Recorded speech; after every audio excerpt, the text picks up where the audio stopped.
Here's some business advice that's blindingly obvious once you know it. According to the Wharton School of Business, it's 16 times cheaper to re-sign an existing client than it is to find a new one. This should not come as a surprise, yet most people spend the lion's share of their sales and marketing time and attention trying to find new people and get them into their funnel.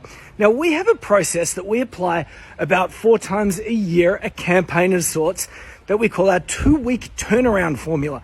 And it came about because someone said, what would you do if you were strapped for cash and you really needed to bring in some clients quickly? And we said, we would do this.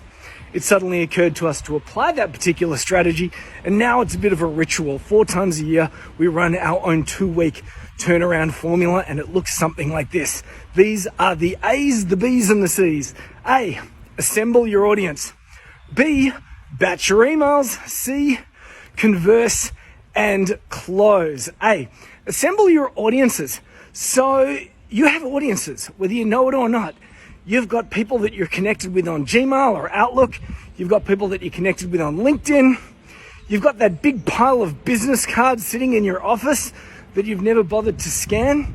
The first step is to pull together all your contacts into a folder of lists. Assemble your audiences. So you can export your contacts from Gmail or Outlook. You can now export your contacts from LinkedIn. You can scan those business cards. You've probably also got all your clients together in a accounting software platform like Xero or QuickBooks. Most people just haven't consolidated this information. They've never pulled it together. And if you can do this once a quarter, it's brilliant because you get visibility. You can see what your network actually looks like. And that creates a benchmark from which you can grow. So that's assemble your audiences. Now, the next step is to batch your emails. Within those audiences, you're going to have hot, warm, and cold audiences. And you're going to break them into 3 groups, hot, warm, and cold. Hot are people like clients that you have a really great relationship with and you could probably do more with. They're people that you've had conversations with and they seemed like that they were quite interested. Then you've got warm. These are people who are part of your funnel.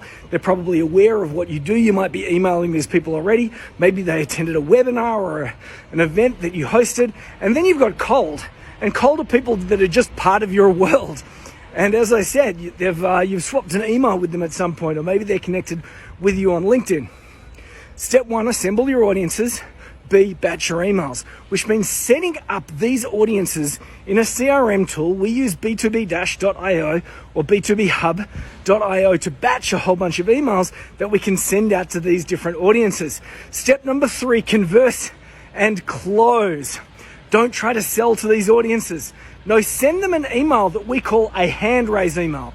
The purpose of the hand raise email is to make an offer that they can say yes to. So if it's a cold audience, we might say, hey, we've just prepared this free report. Would you like it? Or we're about to run an industry index or a survey. Would you like to be a part of that? If it's someone who's warm, we might say, hey, we're holding a seasonal set of meetings, strategy sessions to focus on a specific outcome that our target audience is interested in. If it's one of our hotter audiences, we just say, do you still need help with outcome, and send a 1-line email. That there is a process that we apply 4 times a year, quarterly. A, B, C, assemble your audience. B, batch your emails. C, converse and close. Send the email. When they reply, start the conversation, and that's how you close. Because the reality is, your world, your network is loaded with people that want your help. They've just forgotten that you exist.